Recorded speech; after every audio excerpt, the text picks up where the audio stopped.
ప్రభువైన యేసుక్రీస్తు పరిశుద్ధ నామములో వన్ గాడ్ వన్ వే ప్రేక్షకులకు నా హృదయపూర్వక వందనములండి. ఈరోజు అంశం ఏంటంటే నాలుక. ఈ నాలుగు గురించి మనం మాట్లాడదాం.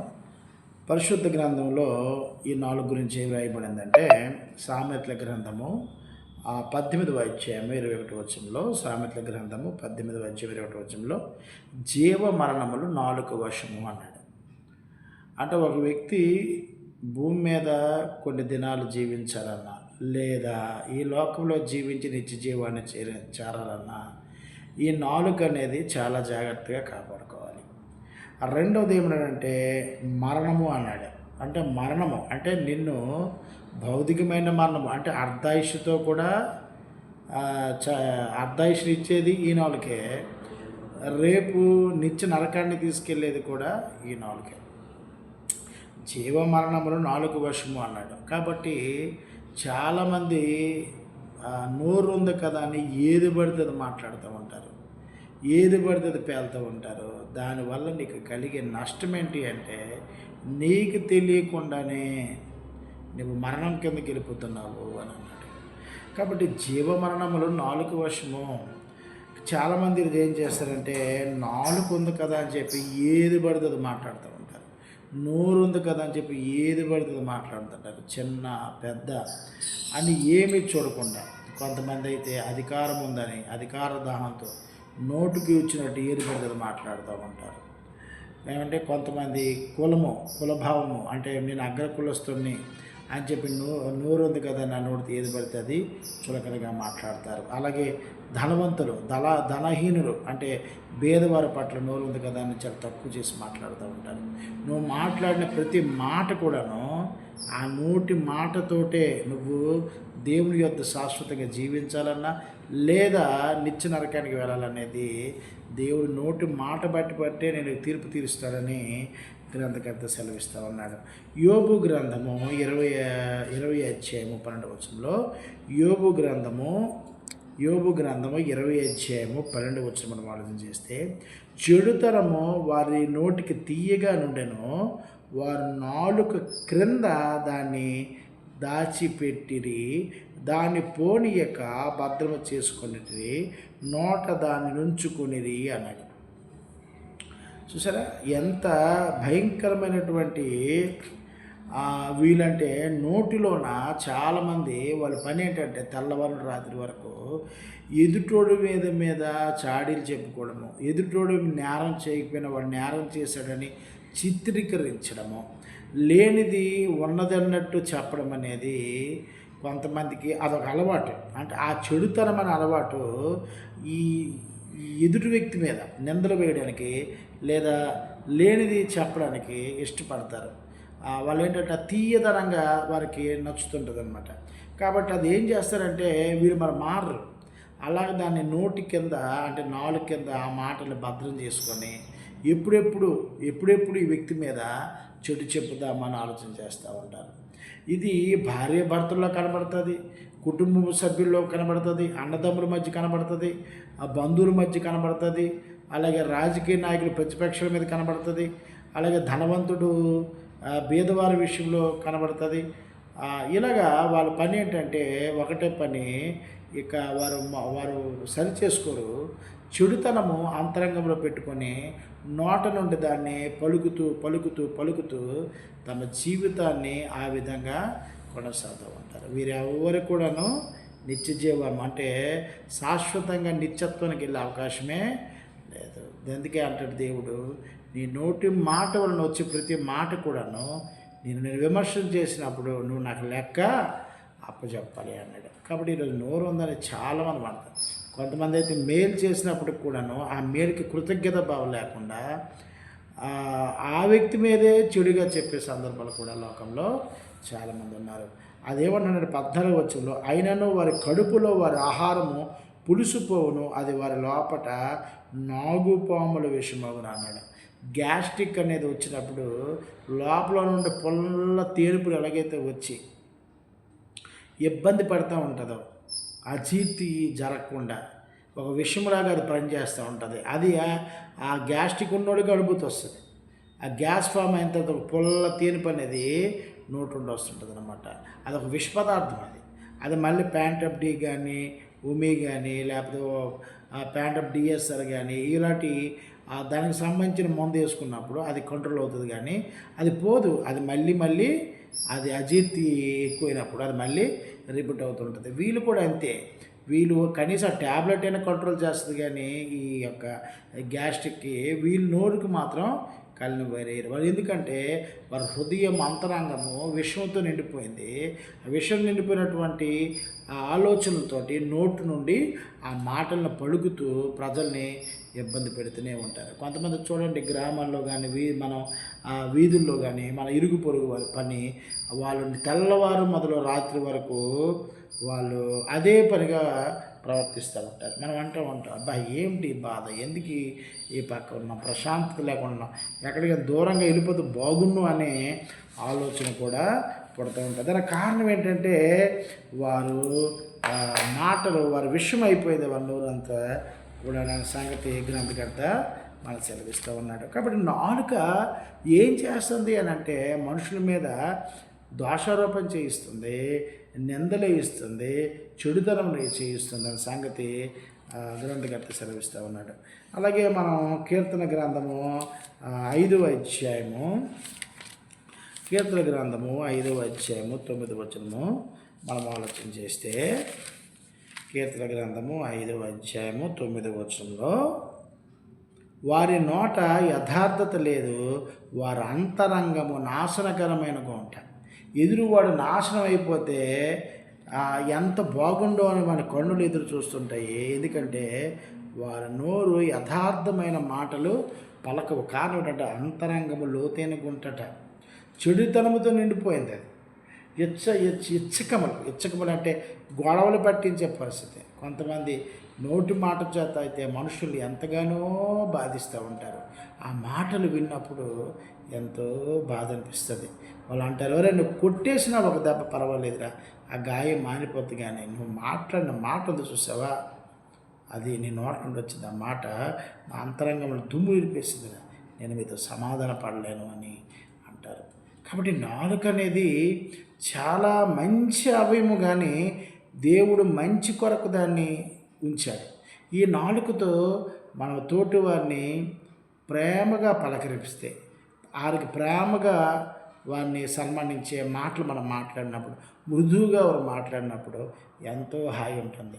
కొంతమంది అయితే నోరు ఉంది కదని ఎగబడిపోయి, నోరు ఉంది కదని వారు తప్పు చేసిన అది ఒప్పుని నిరూపించుకోవడానికి ఈ నాలుకని వారు భయంకరంగా ఉపయోగిస్తారు. అవసరమైతే మేలు చేసేవారికి కూడా కీడు చేస్తారు, కీడు చేసేవారిని మరింత కీడు చేయడానికి ప్రయత్నం చేస్తారు. ఈ నాలుగుతోటి ఇల్లిల్లు తిరిగి వారు అదే పనిగా ఆ కుటుంబాన్ని సర్వనాశనం చేసేదాకా వారి కన్నులకు నిద్ర పట్టదు, వారి అంతరంగం కూడా నిద్రపోదు. పడుకున్నప్పుడు కూడా ఇన్ని ఏ విధంగా పడగొట్టాలి, ఎలా చెడ చేయాలి, ఎలా చెడు చేయాలి, ఏ విధంగా ఇతన్ని ప్రజల నుండి దూరం చేయాలి, లేకపోతే ఏ విధంగా వీడిని కుటుంబం నుండి దూరం చేయాలని ఎదురు చూస్తూ ఉంటారు. అలాంటి వారు మనకి సమాజంలో చాలామంది కనబడతారు, మన కుటుంబంలో కూడా కనబడతారు. భార్య భర్తల మధ్య గొడవలు పెట్టిన వారు ఉన్నారు. ఆ నోటితోటే వారి పెట్టుబడి అంతా, వారి నాలుక నోరే పెట్టుబడి. ఇద్దరు భార్య భర్తల మీద గొడవ పెట్టి అనుమానం కలిగించే మాటలు కూడా చేస్తారు. తండ్రి కొడుకులకి విడదీసేస్తారు. ఇద్దరు అన్నదమ్ములు అన్యోన్యంగా అంటే విడదీసేస్తారు. ఇద్దరు స్నేహితులు అన్యోన్యంగా ఉంటే విడదీసేస్తారు. చాలా భయంకరమైనటువంటి పరిస్థితి ఈరోజు కనబడుతూ ఉన్నాయి. ఎందుకంటే మనం సభ్య సమాజాలు చూస్తూ ఉంటాం. వారు దగ్గర అవ్వడానికి వారి కుటుంబాన్ని కూడా దూరం చేసే వ్యక్తులు కూడా ఈరోజు ఉన్నారు. కేవలం వారు పెట్టుబడి ఏంటంటే నాలుక. ఈ నాలుక ద్వారా తల్లిని బిడ్డని వేరు చేస్తారు, బిడ్డని తల్లిని దూరం చేస్తారు, భార్యని భర్తను దూరం చేస్తారు, భర్తని భార్యను దూరం చేస్తారు, భార్య భర్తలు దూరం చేస్తారు, స్నేహితులు దూరం చేస్తారు, కుటుంబాల మధ్య కూడా చిచ్చు పెట్టి చేస్తారు. చివరికి గ్రామ తగులు కూడా, గ్రామస్తులు అనుకోండి, ఆ గ్రామం ఈ గ్రామం ఎంతో చక్కగా ఆనందంగా ఉందనుకోండి, ఆ గ్రామం ఈ గ్రామం సహకరించుకుందనుకోండి, ఆ గ్రామాల మధ్య కూడా ఒకడు వచ్చి చిచ్చు పెట్టేస్తాడు. ఈ కార చిచ్చులు రగిలి ఇరువురు గ్రామస్తులు కూడా బుర్రలు బంద కొట్టుకొని అనేక మంది చనిపోయే సందర్భాలు ఉండి ఆ గ్రామ కక్షలు కూడా ఈరోజు కూడా ఆయా ప్రాంతాల్లో ఉండే పరిస్థితి కూడా ఉంది. దీని అంతటికి కారణము ఆ ఒక్క వ్యక్తే ఉంటాడు. ఆ ఒక్క వ్యక్తి ఆ నాలుకలో యథార్థత లేదు. వాడు అంతరంగంలో గుంట విషం పెట్టుకొని నాలుక కింద దాచుకొని దాన్ని ప్రయోగం చేస్తూ ఉన్నాడు. కాబట్టి పరమదేవుడు ఏమన్నాడంటే ఈ నాలుక జీవమరణములు నాలుక వశము అన్నాడు. అంటే ఇప్పుడు చాలామంది చూడండి, అలాగే కొంతమంది చాడీలు చెప్పిన తర్వాత నిజం తెలిసిన తర్వాత చితగ్గొడతారు కూడా కొంతమంది. ఏరా నువ్వు ఇలా చేసి మా మధ్యన చిచ్చు పెట్టాలని చూస్తున్నావా అని పెట్టిన సందర్భాలు ఉంటాయి. నిజం అనేది నిప్పులాడితే అది ఎప్పటికైనా బయటకు వచ్చిన తర్వాత అది జరుగుతుంది. అలాగే కొంతమంది అదే మాటలు నమ్మి ఎడబాసిన వారు కూడా ఉన్నారు. కాబట్టి జీవమని నాలుగు వర్షం అన్నాడు. దేవుడు కూడా ఏమన్నాడంటే నువ్వు నాలుగుతో మాట్లాడిన ప్రతి మాటను కూడా నేను రికార్డ్ చేస్తాను, నువ్వు మాట్లాడిన ప్రతి మాట కూడా నేను ఐడెంటిఫై చేస్తాను. దీన్ని విమర్శన దినమున అంటే నువ్వు ఈ దేహాన్ని విడిచిపెట్టిన ఎదుర్కొట్టిన తర్వాత నేను నీకేం చేస్తానంటే నిన్ను లెక్కడుగుతాను అన్న సంగతి పరమదేవుడు మనకు సెలవిస్తూ ఉన్నాడు. అలాగే మన కీర్తన గ్రంథము 50 అధ్యాయము 19 వచనము 50 అధ్యాయము 19 మనం చూస్తే 50 అధ్యాయం 19 వచనంలో కీడు చేయి వలనే నీవు నోరు తెరుచుచున్నావు, నీ నాలుక కపటము కల్పించుచున్నది అన్నాడు. నీ కీడు చేయి వలననే నీవు నోరు తెరుచుచున్నావు, నీ నాలుక కపటము కల్పించుచున్నది. అంటే కపటదారి నువ్వు నటిస్తావు, మాట్లాడుతున్నావు ఒకలాగా, కానీ నీ అంతరంగం అందు ఏముందంటే విషబీజం, ఘటసర్పం లాంటి నాలుక నీవు బుసకొడుతున్నావు. అది అర్థం కావట్లేదు ప్రజలు. కాబట్టి ప్రియులరా, ఎవరైనా సరే అలాంటి వ్యక్తులు ఉన్నప్పుడు మీ కుటుంబాల్లో కానీ, మీ బంధువుల్లో కానీ, మీ స్నేహితుల మధ్య కానీ, మీ గ్రామాల మధ్య కానీ మీరు గమనించాల్సింది ఏంటంటే ఈ వ్యక్తి అలాంటి వాడు, లేకపోతే ఈ స్త్రీ అలాంటిది అని ఆలోచన చేయాలి. కాబట్టి ఎవరికి ఏది చెప్తే అది వెంటనే నిర్ధారణకు వచ్చేసి ఎమోషనల్ మైండ్ అయిపోయి నేను అడుగుతాను చేస్తానని ఇంటి మీదకి వెళ్ళిపోయి గొడవలు పోకూడదు. ఎందుకంటే అవతల వ్యక్తి నిజం చెప్తున్నాడా లేదా అబద్ధం చెప్తున్నాడా, ఏంటి పరిస్థితి ఏంటి, లేదా ఈమె పరిస్థితి అని ఆలోచన చేయాలి. ఆలోచన చేయకుండా తొందరపాటు నిర్ణయాలు తీసుకోవడం వల్ల, తొందరపడి మీరు ఆ వ్యక్తి చెప్పింది నమ్మడం వల్ల వాడు మీరే నష్టపోతారు. ఎందుకంటే వాడు కపట స్త్రీ లేదా కపట పురుషుడు అనే సంగతి మీరు గమనించాలి. అలాగే మనం కీర్తన గ్రంథము 73వ అధ్యాయము 9 వచనం మనం చూస్తే 73వ అధ్యాయము 9 వచనంలో ఆకాశము తట్టు వారు ముఖము ఎత్తుదురు, వారు నాలుక భూసంచారము చేయును అన్నాడు. అంటే వారు ఏం చేస్తారంటే మీదకి ఎత్తుకొని ఆకాశం మీదకి ఎత్తుకొని ఏం చేయాలా, ఏంటి ఈరోజు ఖాళీగా ఉన్నామే, ఈరోజు పని పట్టలేదే, ఎవరి కొంప కొలగొడదాం, ఎవరి నుండి ఎవరిని దూరం చేద్దాం, ఏంటి పరిస్థితి, కడుపు కూలిపోతుంది, లోపల ఈ పుల్ల తీర్పు వస్తుంది, ఇది ముందు కక్కియాలని చెప్పి వాడు ఏం చేస్తాడంటే భూసంచారం చేస్తూ ఉంటాడు.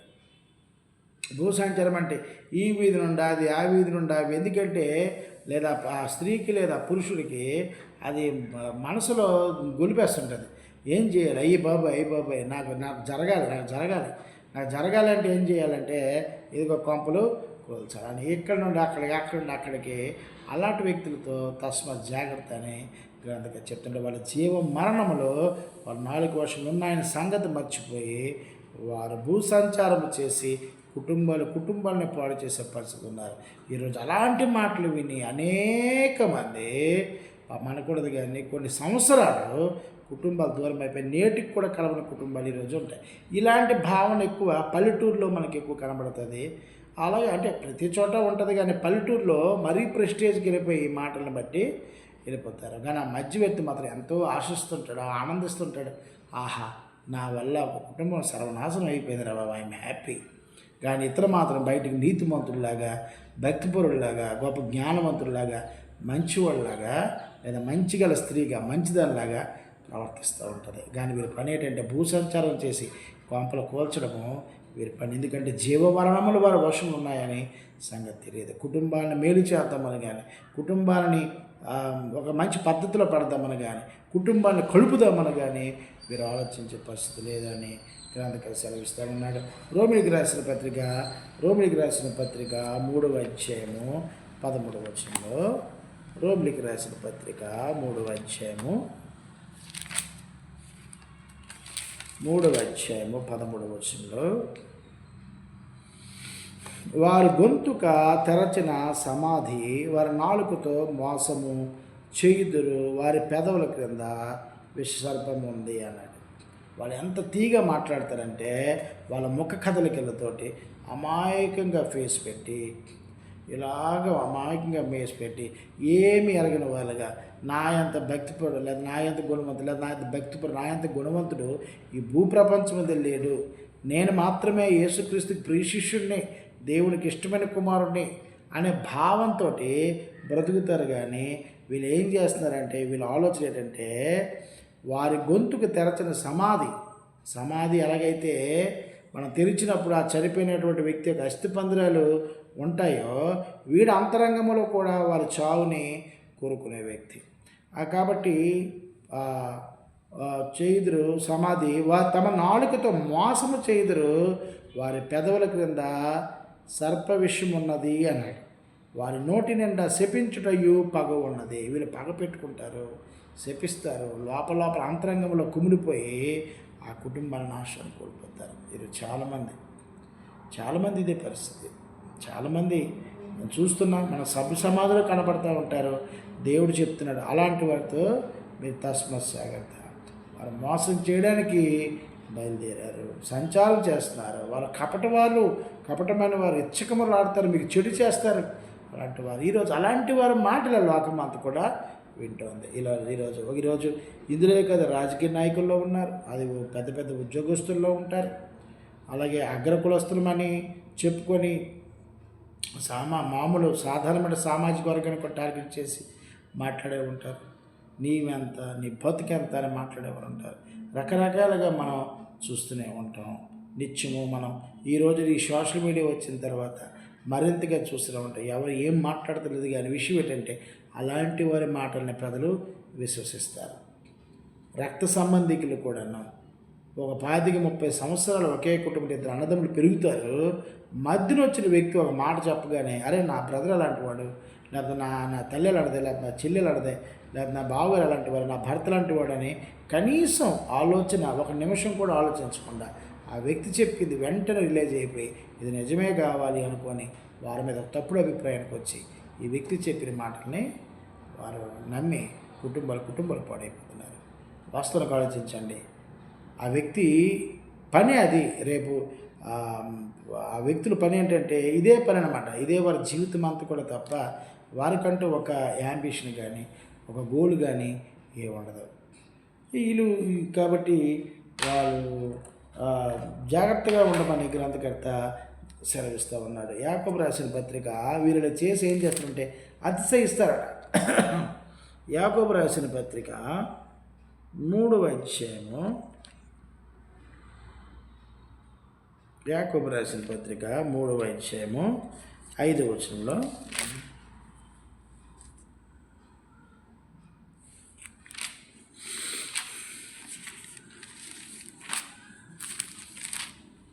యాకోబు రాసిన పత్రిక 3వ అధ్యాయము 5వ వచనంలో, అలాగుననే నాలుక కూడా చిన్న అవయమునైనను బహుగా అదిరిపడును, ఎంత కొంచెము నిప్పు ఎంత విస్తారమైన అడవును తగలబెట్టును అన్నాడు. కాబట్టి కళ్ళేమో పెట్టుకొని మన 4వ వచనంలో అతిశయపడును అని ఉంటుంది ఫుట్ నోట్లో. కాబట్టి వీళ్ళు ఏం చేస్తారంటే అతిశయిస్తారు. వాళ్ళు తప్పుని కప్పిపుచ్చుకుంటారు, దాన్ని దేవుని దగ్గర ఒప్పుకోరు. తప్పు చేస్తారు కాబట్టి రిలీజ్ అవ్వరు, చేయరు. వాళ్ళు ఏం చేస్తారంటే అదిరి పడుతూ ఉంటారు, వాళ్ళు అంటే ఆనందపడుతూ ఉంటారు, అతిశయపడతారు. అబ్బా నేను ఆ కుటుంబం దూరం చేసిన దగ్గర అయిపోయాను, ఇదిగో లేకపోతే అమ్మ కుటుంబం సర్వనాశనం అయిపోయింది, హ్యాపీ అన్న భావంతో వీళ్ళు జీవితాంతం బతికిస్తూ ఉంటారు, అతిశయపడతారు. ఒక చిన్న నిప్పు అడవిని ఎలాగ తగలబడుతుందో వీడు చిన్న మాట పెద్ద మాట చెప్పడం, లేదా ఈమె చిన్న మాట పెద్ద మాట చిన్న మాట చెప్తుంది, కానీ ఊరంతా కూడా తగలబెడతారు, కుటుంబం తగలబెట్టేస్తారు. కాబట్టి ఇప్పుడు ఇలా చాలా జాగ్రత్త. నేను కూడా మొదట్లో కొంతమంది ఇలాగే విశ్వసించేవాడిని. ఈరోజు క్రీస్తు సంఘంలో కూడా ఒక సహోదరుడు ఉండేవాడు, పేరు చెప్పను. ఆయన కూడా అలాగే నాతో ఒకలా మాట్లాడేవాడు, మళ్ళీ అక్కడికి వెళ్ళిన తర్వాత ఆయన గురించి మాట్లాడేవాడు. ఆయన గురించి మళ్ళీ అక్కడ మాట్లాడి అనుకునేవాడిని, ఏంటి ఇతను వాక్యం తెలుసు కదా, మనకు అప్పుడు అంత వాక్య పరిజ్ఞానం లేదు, సోదరు ఏంటి ఇలా మాట్లాడుతున్నారు అనుకునేవాడిని. దాని తర్వాత ఆయన గురించి తెలిసిన తర్వాత అందరూ కూడా ఒక తప్పుడు అభిప్రాయానికి వచ్చారు. తద్వారా ఆయన ఏం సాధించాడనంటే, ఇదిగో ఆయన ఇలాంటి వాడు అన్నప్పుడు చాలామంది ఆ వ్యక్తికి దూరం అయిపోయారు. దైవజనుడు ఆయన కూడా సువార్తికుడే, నా జత పనివాడే. కానీ దానివల్ల ఏం సాధించాడని ఆలోచన చేస్తే, సహోదరుల మీద సనుగులు పెట్టి తన ముందుండాలని కోరుకోవడం వల్ల ఆ వ్యక్తే దూరం అయిపోయాడు. నిజం అనేది నిప్పుడు అది ఎప్పటికైనా బయటికి తెలుస్తుంది. అలాగే కుటుంబంలో కూడా ఇలాంటి వారు మనం నమ్మి వారి మాటలు నమ్మడం వల్ల మన కుటుంబాలు పాడైపోతున్న సంగతి అదైతే మీరు గమనించాలి. గ్రంథకర్త కూడా మనకు ముందుగానే తెలియజెప్తున్నారు, అది మనం గమనించాలి. ఎందుకంటే వీరు ఎలాంటి మాటలు నాటుతారో మనం ఆలోచన చేస్తే, వీరు ఎలాంటి మాటలు నాటుతారంటే ఆ కుటుంబాలు పాడవడానికి కీర్తన గ్రంథము 57వ అధ్యాయం 4వ వచనంలో, కీర్తన గ్రంథము 57వ అధ్యాయము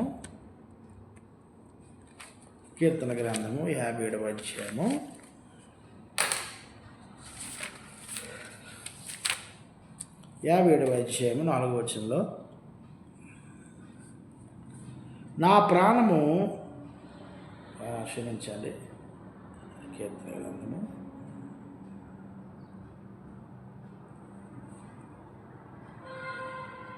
నా ప్రాణము సింహముల మధ్యన ఉన్నది, కోపోద్రేకుల మధ్య నేను పండుకొనుచున్నాను.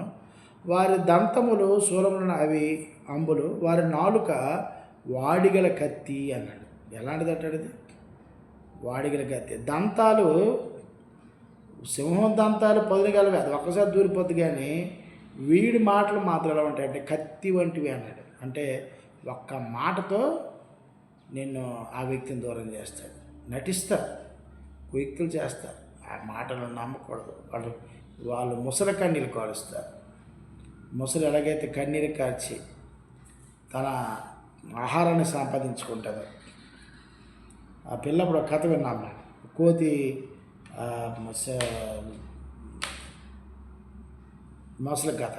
అది అలాగా ఏడ్చే ఆ కోతిని తినేసిందని ఒక కథ విన్నాం. వీళ్ళు కూడా కత్తి వంటి మాటలు చేస్తారు. అలాగే ఆ గినిమే గ్రంథం 3వ అధ్యాయము 6వ వచనంలో కూడా ఘాతుకాలు చేస్తారన్నది. అలాగే యాకోబు పత్రిక 3వ అధ్యాయం 6వ వచనంలో అగ్ని వంటి మాటలు అన్నాడు. అలాగే యాకోబుకు రాసిన పత్రిక 3వ అధ్యాయం 8వ వచనంలో విషం వంటి మాటలు అన్నాడు. కాబట్టి మనకి నాలుగు ఉంటే దాన్ని ఎలా ఉపయోగించాలి అంటే, ఇతరుల్ని నాశనం చేయడానికి కాదు, ఇతరులకి కీడు చేయడానికి కాదు, ఆరోగ్యకరంగా ఎదుటివారిని మేలు చేసే విధంగా మన నాలుకను ఉపయోగించాలి. క్రైస్తవుడు నాలుక అనేక కుటుంబాన్ని కట్టాలి. క్రైస్తవుడు నాలుక దూరమైపోయినటువంటి దేవుని దగ్గర నుండి దేవుడికి దగ్గర చేయాలి. కుటుంబంలో దూరం అయిపోయిన వ్యక్తిని కుటుంబాన్ని దగ్గర చేయాలి. అది చేయాలి. అందుకే అంటాడు సామెత గ్రంథము 12వ అధ్యాయం 18వ వచనంలో, సామెత గ్రంథము 12వ అధ్యాయం 18వ వచనంలో, జ్ఞానుల నాలుక ఆరోగ్యదాయకము అన్నాడు. జ్ఞానవంతుడు కుటుంబాన్ని కడతాడు, కుటుంబాన్ని కట్టే ప్రయత్నం చేస్తాడు. ఎందుకంటే ఆ జ్ఞానం వలన ఏముంటుందంటే, జ్ఞానం నేర్చుకున్నవాడు జ్ఞానయుక్తమైన తీయని మాట్లాడతాడు, జ్ఞానయుక్తమైన మృదుమైన మాట్లాడతాడు, అంటే దైవికమైన మాట్లాడతాడు. దైవికమైన ఆలోచనల చేత ఆ కుటుంబాన్ని కలుపుతాడు, కుటుంబాలు కలుపుతాడు. కాబట్టి అలాగే సామెత గ్రంథము 18వ అధ్యాయం 20వ వచనంలో, సామెత గ్రంథం 18వ అధ్యాయం 20వ వచనంలో, నీతిమంతుల నాలుక ప్రశస్తమైన వెండి వంటిది అంటాడు. అంటే మంచి క్వాలిటీ ఉన్న ఆ వెండి వంటిది అనాలి. ప్రశస్తమైన నాలుక అంటే నీతిమంతుడైనటువంటి నాలుక. నీతి అంటే దేవుని స్వభావం, దేవుని స్వరూపం కలిగిన వాడు మంచి మాట్లాడతాడు, విలువైన మాటతో కుటుంబాన్ని మేలు చేస్తాడు, సంఘానికి మేలు చేస్తాడు, బంధువులకు మేలు చేస్తాడు తప్ప వేరంగా చేయడు. అలాగే సామెత గ్రంథము 15వ అధ్యాయం 4వ వచనంలో, సామెత గ్రంథం 15వ అధ్యాయం 4వ వచనంలో, సాత్వికమైన నాలుక జీవవృక్షము అంటాడు. అంటే సాత్వికము అంటే మాట్లాడేటప్పుడు తీయదనం ఉండాలి, పలకరింపులో తీయదనం, ఒక స్థుతిలో హావభావాలతో చక్కగా వారిని ప్రేమతో పలకరించగలగాలి. సాత్వికం, నెమ్మది ఉండాలి. అలాగే కీర్తన గ్రంథము 126 అధ్యాయం 2 వచనంలో, కీర్తన గ్రంథం 126 అధ్యాయం 2 వచనంలో విడుదల పొందిన నాలుక ఆనందగానముతో ఉండును అన్నాడు. అలాగే కీర్తన గ్రంథం 37 అధ్యాయం 30 వచనంలో, కీర్తన గ్రంథం 37 అధ్యాయం 30 వచనంలో నీతిమంతుల నాలుక న్యాయము ప్రకటించును అన్నాడు. అలాగే కీర్తన గ్రంథం 35 అధ్యాయం 28 వచనంలో ఆయన కీర్తన దినమెల్లా సల్లాపము చేయి నాలుక అన్నాడు. అంటే దేవుణ్ణి ధ్యానిస్తుంది నాలుక. ఆ నాలుక దేవునికి భయపడుతుంది. ఆ నాలుక దేవుని సంఘానికి భయపడుతుంది. ఆ నాలుక దేవుని రాజ్యానికి భయపడుతుంది.